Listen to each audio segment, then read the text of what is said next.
We move on to challenge number 2, which is going to be taken by Miss Daisy.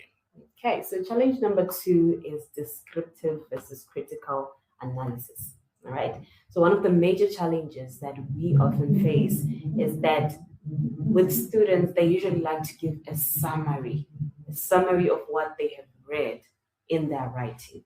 And that then results in a descriptive writing. You're basically narrating what has happened in South Africa, what has happened globally. But that is not what we're looking for within a literature review. All right. So in a literature review, we want critical writing. And what is critical writing? Critical writing means that you compare, you contrast, you tell us where the similarities are, and also you tell us what then, like, so what are you going to say about all this information that you have gathered, right? So if you look at descriptive writing, it's usually where someone just says, okay, author A said this, author B said that. Let's say you're talking about blockchain technology. You'll just be saying that, okay, author A says that blockchain technology is transparent.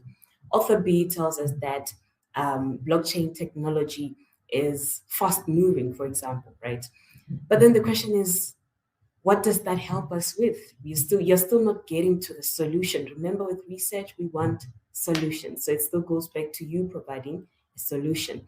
So with critical writing, you now take the fact that, okay, blockchain technology, yes, it is transparent. Blockchain technology, yes, it is fast moving. Blockchain technology allows us to work with blocks, right? So that information is circulated transparently. And then now you bring the so what, the last part, right? Which is then, so what about transparency? So what about it being fast moving? Now you tell us, okay, with all its qualities, we are saying that blockchain can help us to deal with fraud by improving our ERPS systems. Remember, this is an example. So you have now come down to the so what part. So remember that when you're writing your literature review. Perfect. I love it. I love it. And not really. I think you are hammering it very well. So please go ahead. Okay. So now let's look at it in detail.